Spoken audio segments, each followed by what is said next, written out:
가지고 이게 지금 뭔 내용이냐면 이럴 때는 이렇게 배상하고 도둑질 했으면은 그거 이렇게 5배로 물려놓고 뭐 소는 5배, 양은 4배로 물려놓고 판결이 안 나면은 재판장한테 가가지고 이렇게 해서 판결 나면 그대로 따르고 이게 재판법이라고 합니다. 이거를 시민법이라고도 하고 이게 규칙, 생활 규칙을 이렇게 정해놓은 거예요. 근데 이제 율법이 폐지됐다 그렇게 주장하는 사람들이 있는데 율법이 폐지된 부분이 있고 유지되는 부분이 있습니다. 근데 지금 이런 부분에 대해서는 우리나라에서는 어떻게 소 한 마리 도둑질했다가 소도둑으로 잡혔다. 그럼 5마리 더 배상해놓나요?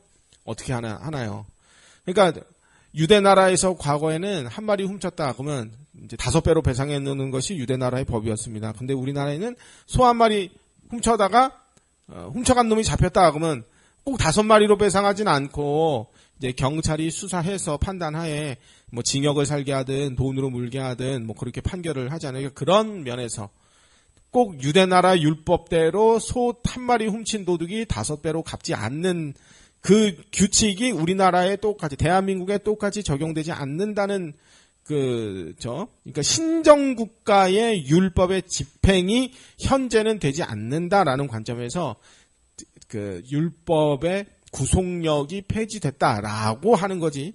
남의 거 훔쳐가고 손해를 끼쳤으면 그대로 돌려놓던지 합당한 대가를 치르든지 거기에 더 보태가지고 네가 사과하고 용서를 구하고 배상해놓든지 이런 율법의 공의와 정의를 실현코자 하나님의 그 온전한 통치와 그 아래 사는 그 사람들의 평안과 안녕을 목적으로 한다라는 율법의 그 목적은 그대로 있는 것입니다. 그러니까 폐지됐다라고 할 때는 유대 나라에 적용해야 할 율법이 폐지됐다. 그리고 제사법, 그리스도 예수 안에서 다 성취됐으니까 그 이제 모형들이었으니까 폐지됐다. 이렇게 얘기하는 거지. 그럼 제사법이 폐지됐다면 예배 안 드려도 되네. 제사법이 폐지됐다. 그러면 예수 그리스도 안 붙잡아도 되네. 그리스도 없이도 우리는 살아도 되네. 그건 전혀 아니란 말이에요. 그러니까 폐지된 부분이 있고 유지되는 부분이 있고 그 율법의 목적과 정신과 목표 지정과 또 지향하는 내용들 이런 것들은 다 그대로 유지가 되고 있는 거죠. 근데 이제 왜 폐지됐다고 그렇게 주장을 하냐면은 율법이 있으면 자기들이 죄인인 게 드러나니까 자기들이 지은 죄를 간과하기 위해 계속 이제 폐지됐다고 자꾸 주장을 하는데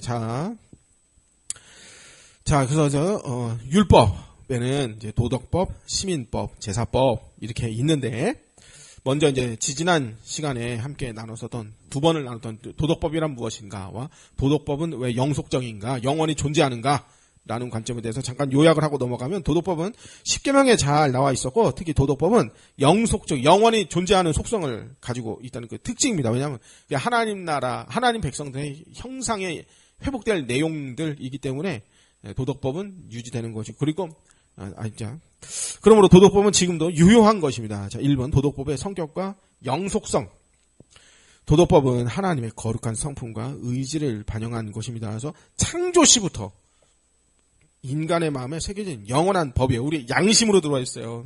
이미 우리 양심에 그 법이 있어요. 그래서 이 법은 도덕법은 신약 시대에도 폐지되지 않았으며 이 도덕법 잘 지켜서 구원받는다. 그건 아니에요. 구원의 수단이 아니라 구원받은 백성의 거룩한 삶의 규범이기 때문에 여전히 유효한 것입니다. 하나님 나라 백성은 당연히 이렇게 살아야 한다. 그렇기 때문에 이건 유효한 것입니다. 그래서 도덕법 폐지는 아니에요. 유지되는 것입니다. 예수님께서도 율법을 폐하러 오신 것이 아니라 완전하게 하려 오셨다라고 했습니다. 그러므로 구원받은 신자는 성령을 힘입어 당연히 도덕법을 지켜야 됩니다. 다 지킬 수 없죠. 죄성이 있으니까. 그러니까 죄성이 있는 내가 문제인 거지 율법 자체가 나쁜 게 아닌 것입니다. 자, 2번 도덕법이 신자 불신자에게 주는 유익이 있습니다. 우리가 잘 따르는 웨스트민스터 표준 문서들, 대요리 문답, 수요리 문답, 신앙고백서 표준 문서들에는 도덕법이 하나님의 뜻을 알게 해주며 인간으로서 마땅한 하나님 앞에 지켜야 할 의무들에 대해서 잘 알려줍니다. 또 도덕법은 인간이 자신이 무능함과 또 죄악을 알게 해주기 때문에 그리스도의 필요성, 몽학선생 역할을 해줘요. 그리스도의 필요성을. 자, 그래서 반괄호 1번. 그래서 먼저 중생하지 못한 자에게는, 그러니까 불신자들, 도덕법은 불신자들에게 양심을 깨워주기 때문에 죄의 길에서 벗어나고, 그죠? 만약에 도덕법이 없다 봐요. 내 맘대로 막 다 살인하고 나쁜 짓 막 해도 그게 스스로 죄라고 그래서 여기지 않는다. 그러니까 양심에 화인 맞으면 그 다음부터는 통제가 안 되는 겁니다. 근데 도덕법이 있기 때문에 우리는 양심에 이건 되고 이건 안 돼. 그게 하나님이 새겨진 하나님의 형상으로서의 내용들이 있기 때문에 안 되는 건 안 되는 줄 안단 말이에요. 또 불신자에게도 이런 게 있어요. 그래서 불신자도 이런 방식으로 그리스도께 인도를 받게 됩니다. 그리고 더 나아가 최종 심판의 날에 불신자들이 심판을 받을 때 억울하다 소리를 못해요. 왜냐면 자기도 그게 잘못한 행동인 줄 알고 있기 때문에 양심에 이미 난 이게 틀린 건데 이걸 알고 있거든요. 심판의 근거가 돼요. 불신자에게. 자, 그리고 신자. 도덕법이 신자에게는 신자는 율법의 저주에서는 해방되었습니다. 못 지켰다고 우리 정죄받지 않습니다. 그러나 신자에게는 삶의 법칙으로서 하나님의 뜻을 분별할 수 있게 해줘요. 도덕법이. 양심에 그 새겨졌어요. 성령으로 거듭난 우리 양심에 하나님 뜻이 무엇이다. 이거 당연히 우리는 알고 있어요. 또한 그리스도의 대속에 감사하게 돼요. 아, 나 같은 죄인.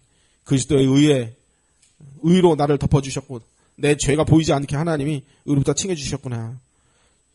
도덕법이 있어야 또 그걸 알게 돼요. 왜냐하면 내 죄인인 줄을 알게 되니까. 또 자발적으로 순종의 삶을 살도록 이끌어줘요. 도덕법. 아, 이렇게 하는 게 하나님 뜻이지.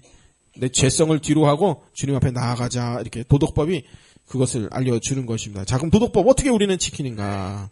도덕법, 구원받은 신자가 도덕법 다 지킬 수 있습니까? 지킬 수가 없죠. 왜냐하면 우린 죄악된 본성을 가지고 있기 때문에 그래요. 그러니까 그럼 지킬 필요 없다. 그건 아니에요. 도덕법 어떻게 지키냐면 성령과 새 언약의 성취로 지켜집니다. 신약의 성도는 성령의 도우심으로 도덕법을 지켜나갑니다. 구약의 예언들, 특히 에스겔서와 예레미야서 등처럼 하나님은 신자의 마음에 새 영과 새 마음, 돌 같은 마음을 제거하시고 율법의 기쁨과 자원함으로 순종하게끔 만드십니다. 성령이 우리에게 그 일을 하셔요. 그래서 도덕법은 외부의 강압적인 규율, 신자가 이제 이거 안 지키면 나 지옥 갈까 봐 겁나서 이 강압적으로 지키는 게 아니라 성령을 통해 우리 안에 살아 움직이는 아주 생명력 있는 그 성령의 역사로 삶의 원리가 되어버려서 율법의 요구가 성취되게끔 성령께서 우리를 이끌어 주시는 방법으로 도덕법을 신자는 지키게 됩니다. 그래서 도덕법의 4번 도덕법의 영속성에 대해서 이제 잠깐 요약을 하면 도덕법은 10계명 신앙의 목표입니다. 하나님의 형상의 회복을 위한 필수적인 지침이나 다름없어요. 그래서 반드시 필요합니다. 그리스도인은 율법을 지켜서 구원받는 것이 아닙니다. 구원받았기 때문에 성령 안에서 사랑으로 율법을 완성해 나가는 존재가 된 것입니다. 따라서 도덕법을 어기는 행위는 신자가 도덕법입니다. 여전히 죄예요. 그리고 신자는 두렵고 떨림으로 성화, 이 도덕법 안에 도덕법에 합하여 가는 그 삶이 곧 성화라고도 할 수 있단 말이에요. 그래서 성화의 삶을 그렇게 도덕법을 통해 이루어 가게 됩니다. 그리고 또 유익해요. 나 자신이 죄인인 줄 알게 해줘서 도덕법이 그러니까 더욱더 거룩에 매진하게 만들어 가는 것입니다. 자, 그래서 지난 시간 도덕법에 대해서 이제 잠깐 요약을 했고, 자, 이제 오늘은 재판법, 시민법이라고 하고 또 의식법, 또 제사법이라고 하는 거에서 잠깐 보고 넘어가. 웨스트민스터 신앙고백 19장 3절에 보면 보통 도덕법이라 불리는 이 법 외에도 하나님께서는 미성숙한 교회인 이스라엘 백성에게 여러 예표적인 규례들을 담고 있는 의식법을 기꺼이 주셨다. 이 의식법의 한 부분은 그리스도와 그분의 은혜와 활동과 고난과 은덕들을 예표하는 예배에 대한 것이고, 또 한 부분은 도덕적인 의무에 대한 교훈을 제시한다. 그러니까 제사법이 그리스도를 예표하는 그 제사 의식과 함께 도덕적인 부분도 함께 들어있었대요. 그래서 모든 의식법은 새 언약 아래서 이제 폐기되었다. 그래서 의식법은 그 제사와 관련된 것들, 예배에 관한 부분인데 그리스도의 사역을 예표했었습니다. 예를 들면은 제사제도의 성막제도에서 번제단과 제사들, 구약의 성막에 번제단이 있고 많은 제사들이 있고, 이것은 우리를 위해 피 흘려 죽으시고 희생양이신 그리스도를 예표했습니다. 우리 대신 불타 죽어요. 캠프파이어 하듯이 그 안에 들어가서 다 타요. 그 번제단 그 장작불 떼고 거기 위에서 이제 피 흘려 죽으신 희생양 예수 그리스도를 예표했던 것이 바로 번제단과 제사드리고, 그리고 이제 물두멍, 구약의 그 제사법에 나오는 그 물두멍은 제사장들이 직무를 수행하기 전에 손을 씻던 곳인데, 이것은 신약에 와서 그리스도가 우리의 죄를 씻어주는 성결을 예표했던 것이고, 그리고 이제 떡상은 하늘에서 내려온 살아있는 생명의 떡이신 예수님을 그렇게 이제 미리 보여줬던 것이고, 그렇게 마치 뭐하고 같으냐면 주일학교 그 설교, 아니면 파워포인트 그림 설교 하잖아요. 어른들은 그거 안 하지만 주일학교는 파워포인트 해요. 왜냐면 애들 이해를 도우려고, 집중력도 높여주고, 그림을 보여줌으로써 저게 저런 의미구나. 그러니까 마치 구약의 제사법이 그런 식입니다. 딱 눈에 보이도록 딱 해줘가지고 쉽게 이해가 될 수 있도록. 그 등잔대는 어두운 세상 속에 사는 우리에게 빛이 되시는 예수님을 알려줬고, 분향단, 향을 피워, 이건 지성소 휘장 앞에서 끊임없이 향을 피우는 것으로 기도하는 거죠. 그 대제사장이신 그리스도의 중보 사역을 미리 예표했던 것이고, 속죄소, 뭐 말 그대로 이제 그 피로 이제 우리의 속죄소는 이제 그리스도의 그 대속 사역을 미리 보여준 것입니다. 그러니까 이런 게 다 의식법이었단 말이에요. 이런 것들이. 그러니까 번제는 완전한 순종과 속죄 사역을, 소제는 아주 빻아서 가루로 드려요. 우리 갈아서 넣어버려요.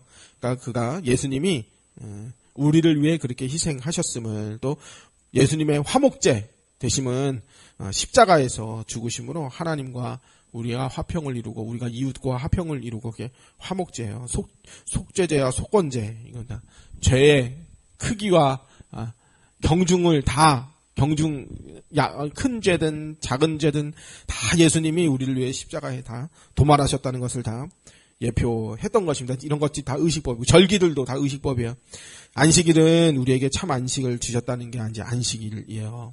근데 안식일 폐지됐으니까 우리 이제 안식일에 예배 드렸던 건데 예배 안 드려도 되나요? 아니죠. 우리 지금 주일로 바꿔서 그 도덕적인 교훈들, 삶의 규범에 관한 내용을 지금 지키고 있어요. 그러니까 이런 면에서 유지되는 부분이 있는 거예요.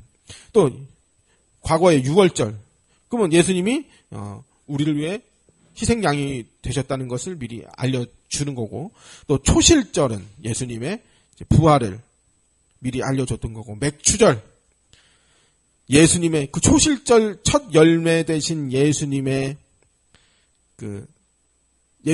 부활을 통해 이방인들까지 다 부활의 열매들이 다 맺히게 된다는 것이 이제 맥추절을 통해, 오순절을 통해 미리 예표하게 되었던 거고, 나팔절은 대속죄일 10일 전에 미리 백성들한테 알려주는 거예요. 나팔은 소식을 전하는 거니까 죄를 뉘우치고 돌아오라 하는 이 속죄의 복음을 미리 알려주는 게 이제 나팔절이고, 그래서 속죄일 예수님이 단번에 우리를 위해 십자가에 죽으심으로 우리의 죄를 사해 주셨다는 것을 예표했던 것이고, 수장절, 장막절, 수장절, 초막절, 그러니까 예수님의 속죄 사역으로 우리가 천국의 알곡 백성들이 다 되었다는 것을 미리 알려주는 것이고, 희년은 속죄 사역으로 인한 모든 만물이 회복될 것을 그렇게 알려줬던 것입니다. 또 수많은 제사의식, 절기의식, 모든 것이 다 그리스도를 예표했던 것입니다. 뭐 절기들, 또 의식법, 제사법 전부 다 예수 그리스도의 속죄 사역으로 말미암아 얻게 되는 구원을 그렇게 설명을 했던 것입니다. 또한 의식법 안에는 도덕적인 교훈도 들어있어요. 그러니까 할례를 행하라, 이거 의식법이잖아요. 근데 할례에는 당연히 성결과 순종으로 우리 살아야 된다, 이런 내용들도 당연히 들으니까 도덕적인 교훈도 있죠. 그러니까 제사적으로는 1차적으로 그리스도의 속죄를 예표했지만, 그것들을 또한 하나님께 대한 우리의 순종과 헌신과 감사와 교제와 기쁨으로 또 나아가야 된다는 것을, 우리를 위해 죽어주셨으니까 얼마나 감사해요. 그러니까 이런 삶의 교훈적인 부분들, 도덕적인 면들까지 함께 포함에 되어 있었던 것입니다. 그러니까 이 모든 절기들은 모든 시간이 하나님의 것임을 또 알려주고, 또 구약에 11조가 나오잖아요. 신약에 구약에 11조 있으니까, 그건 구약의 그 의식법이니까 신약에서 폐지됐다라고 주장하는 사람들도 더러 있는데, 일단 11조는 열 중 하나, 이 하나를 드림으로 모든 것이 다 하나님의 소유다라는 것을 교훈하는 목적도 있었단 말이에요. 그리고 구약에 뭐 정결한 것, 부정한 것, 음식법 나누고, 이거는 신약에 와서는 회개하고 거듭난 삶, 그러니까 거룩하고 구별된 신자의 삶을, 새 사람의 형상으로 우리는 살아야 된다라는 것을 이제 가리키는 내용이었단 말이에요. 그러니까 우리 신자가 됐으면 이방인과 죄인들과 같이 세속된 문화와 언어와 음란한 행실을 버리고 거룩하게 살아야 할 의무가 있음을 구약의 정결과 부정을 구별하고 음식법, 먹어야 되는 것, 먹지 말아야 되는 것, 내가 먹고 싶은 건 먹고 먹기 싫은 건 먹지 마는 게 아니라 하나님이 정하신 건 먹고 하나님이 먹지 말라고 하는 건 먹지 말아야 돼요. 하나님 정하셔요. 하나님 보시기에 합당한 삶을 우리는 살아야 돼요. 회개하고 거듭난 삶을 사는 것이 음식법을 지키는 것과 같은 그 맥락에 이어져 있어요. 그러니까 의식법이 바로 신약에서 회개의 열매를 마땅히 맺어야 진짜 거듭난 자로 증명된다는 점에서 그대로 이어진다는 것을 우리는 알 수 있어요. 그러니까 폐지됐지만 그 목적과 내용과 어떤 그 지향하고 있는 것들은 여전히 유지되고 있다고 볼 수도 있어요. 그래서 의식법 안에서 보이는 도덕적인 교훈들은 신약 아래에서도 여전히 중요하고 또 강조가 되고 있습니다. 우리는 눈과 귀와 마음의 할례를 받아 거룩하고 순종하는 삶을 살아야 하고 항상 순종과 헌신과 감사, 교제, 예배로 하나님께 날마다 나아가야 하고 날마다 하나님을 기억하며 섬겨야 됩니다. 이게 구약의 의식법 폐지됐으니까 우리 이렇게 안 살아도 되네. 그게 아니란 말이에요. 우리는 물질의 그 소득의 10분의 1만 드리는 게 아니라 인생을 다 하나님 앞에 드릴 수 있을 만큼 그 복된 신자로 살아야 되고 세상과 구별된 삶을 또 살아내야 된단 말이에요. 그게 의식법 안에, 구약의 의식법 안에 이런 내용들까지 다 들어 있었던 것입니다. 도덕적 교훈, 삶의 교훈들의 내용도 들어 있었던 거예요. 그래서 폐지된 부분도 있지만 유지되는 부분도 이렇게 있는 것입니다. 그러면 구약 성경의 의식법 자체, 의식법들은 신약 안에서는 다 폐지되었고 더 이상 신약의 성도들은 구약의 의식법에 속박되지 않습니다. 그러니까 우리 토요일날 지금 안식일로 지켜야 되나? 아니요. 토요일날 안식 안 지켰다고 우리 벌받거나 그러지 않아요. 속박되지 않아요. 신약 시대의 성도들은 더 이상 구약 성경의 의식법들의 의무 아래에, 법 아래 있지 않습니다. 지금은. 그래서 지금은 구약의 의식법을 지키는 게 성경적인 게 아니라 지키지 않는 것이 성경적인 것입니다. 지금은. 그래서 이단들이 뭐 안상홍이나 저 안식교 이단들이나 뭐 토요일날 안식일 예배 해야 된다고 그래. 그건 성경적인 게 아닌 것입니다. 구약에 분명히 있는 표현들이에요.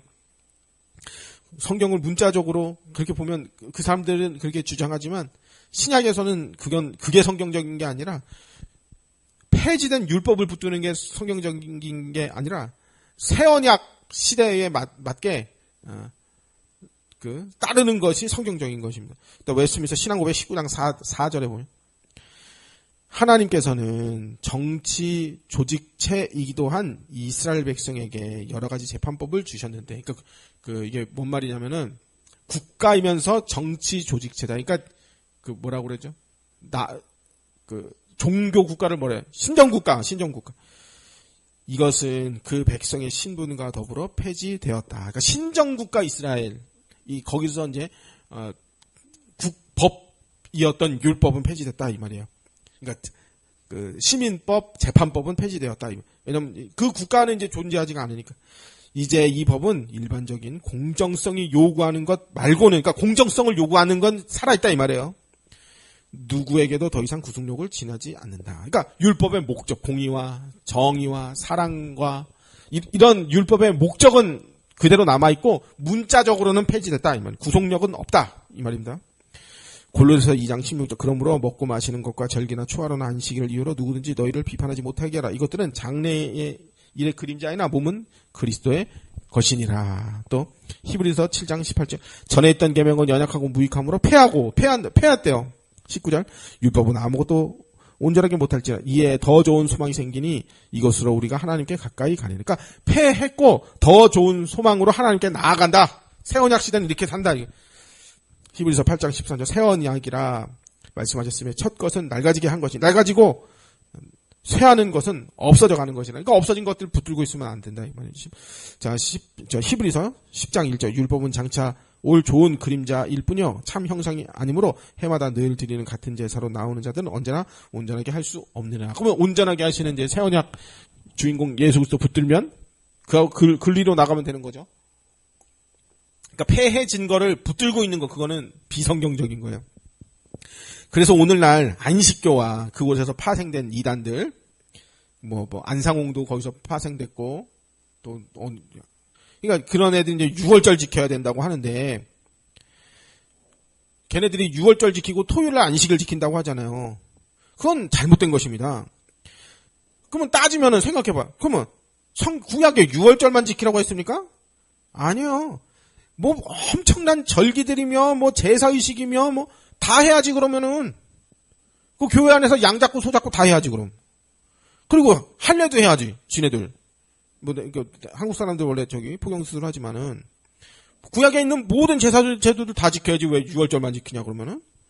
그러니까 걔들은 선택적으로 그렇게 지들 정통교회에서 사람 빼가려고 그렇게 하는데 그거 자체가 모순인 거죠.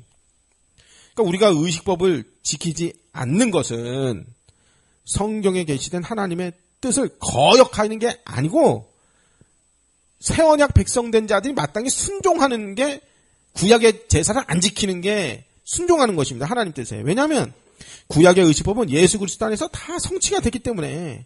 그래서 우리 새 언약 시대를 사는 우리들은 구약의 그 의식법들, 절기들 이걸 지키는 게 옳은 게 아니라 안 지키는 게 옳은 것입니다. 그래서 우리 신약교회가 지금 부활절 지키고 성탄절 지키고 추수감사절 지키는 것은 이건 성경에 또 없잖아요. 걔네들은 또 이걸 가지고 또 뭐라고 말하잖아요. 성경에 없는 거 한다고. 이거는 우리가 유익하니까 하는 거예요. 부활절은 예수 그리스도의 부활에 대한 감사의 뜻을 우리는 기리는 거고 성탄절은 예수님 탄생하셔서 구세주가 오셨다고 그리스도를 더욱더 바라보는 거니까. 추수감사절은 원래 성경에 있는 건 아니고 미국에서 이제 넘어온 건데 이 모든 것이 하나님께로부터 왔다 하고 감사하는 뜻이 있단 말이에요. 이거 추수감사절 예배드렸다고 하나님이 벌 내리시고 그런 거 아니란 말이에요. 하나님의 벌 감사하는 건데.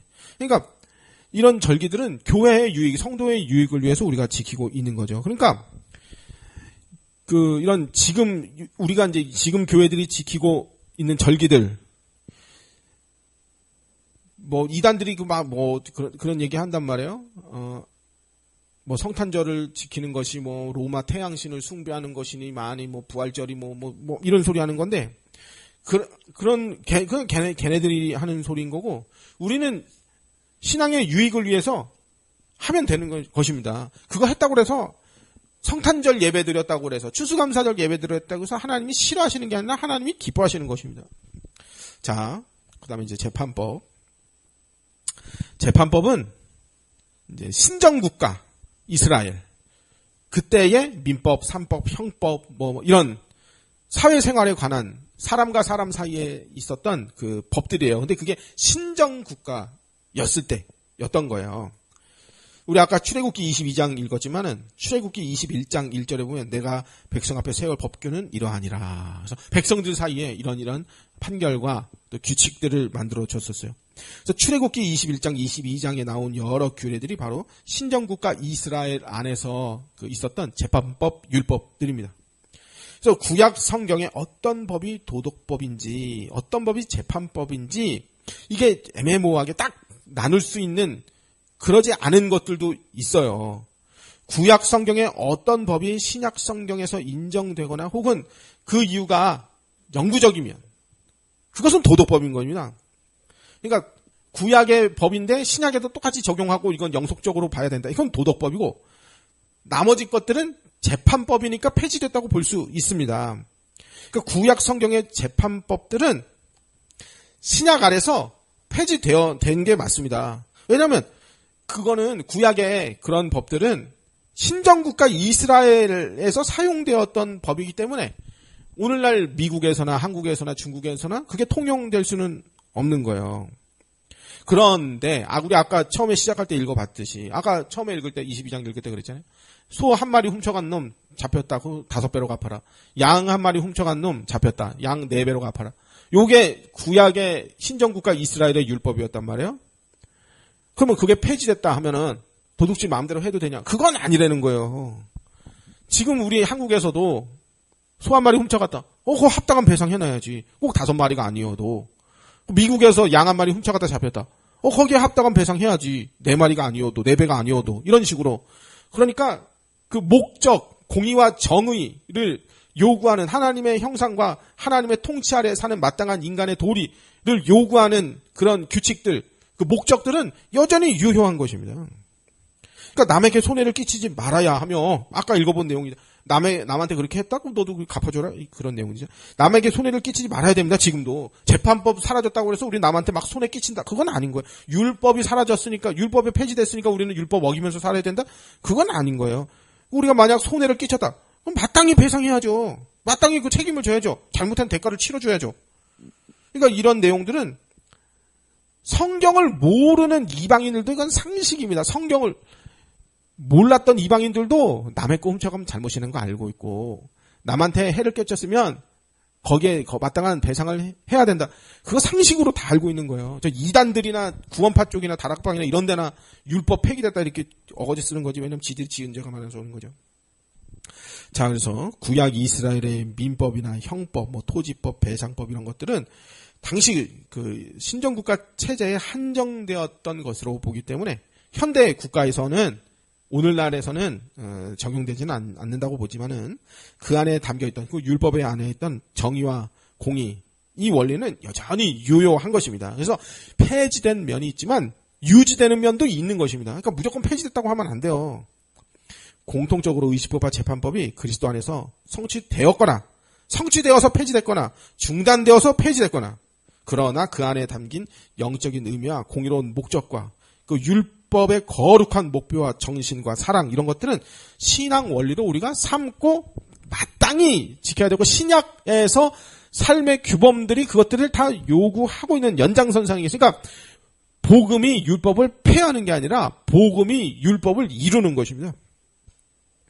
아까 웨스트민스터 신앙고백 19장 4절을 보면 하나님께서는 정치 조직체이기도 한 그러니까 신정국가인 이스라엘 백성에 여러 가지 재판법을 주셨는데 그것은 그 백성의 신분과 더불어 폐지되었다. 이제 이 법은 일반적인 공정성이 요구되는 것 말고는 그러니까 공정성은 요구된다는 거예요. 누구에도 더 이상 구속력을 가지지 않는다. 이게 지금 신앙고백 19장 4절인데 구약의 율법은 그래서 도덕법, 의식법, 재판법 세 가지 내용들로 이제 볼 수 있는데 도덕법은 사람들이 죄를 깨닫게 하고 의식법은 죄인들을 구주이신 예수 그리스도께로 인도하고 그래서 사람들은 죄로부터 구원을 받아야 하고 예수 그리스도를 믿고 죄 씻음과 의롭다 하심의 구원을 얻은 자들은 이제 우리는 도덕법을 지켜야 됩니다. 도덕법은 하나님 백성에게 여전히 유효하고 하나님 형상으로 회복될 내용들이기 때문에 이거는 경건하고 거룩하고 의롭고 선하고 좋은 것들입니다. 주의 말씀이 내 입에 꿀송이처럼 달도다 하면서 그거를 그대로 살려고 우리는 노력을 해야 되고 못 지키는 내 모습을 보면서 성령을 더욱더 의지해야 되고 성령을 힘입어 더욱더 지켜지는 삶으로 살아내야 되고 그게 아니라면 그 사람은 가짜입니다. 신약 성도들은 경건하고 거룩하고 의롭고 선한 삶을 살리려고 노력을 해야 합니다. 또 율법 물론 폐지된 면이 있어요. 그러나 유지되는 면도 도덕법은 유지되고 또 공의와 정의와 사랑과 하나님 형상 회복과 그 내용이라는 그런 것들은 지금도 유지되고 더 강화되고 있는 것입니다. 예수님이 율법을 폐하시기도 하지만 율법을 완전케 하신 분이기 때문에 우리 안에서 성령이 오시면 그 율법에 합당한 사람이 되는 것입니다. 그래서 율법으로 우리는 구원받지 않습니다. 그러나 율법 없는 그 행위가 없는 구원받은 자는 없습니다. 거듭난 행실로 자신의 구원을 증명하게 되는 것입니다.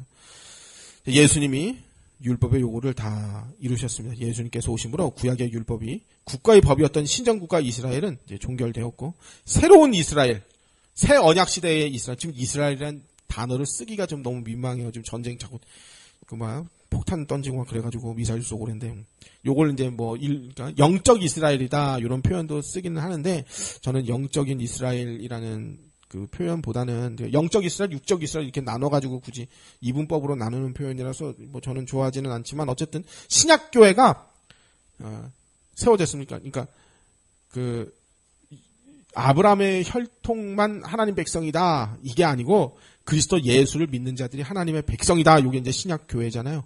저는 이게 맞다고 생각해요.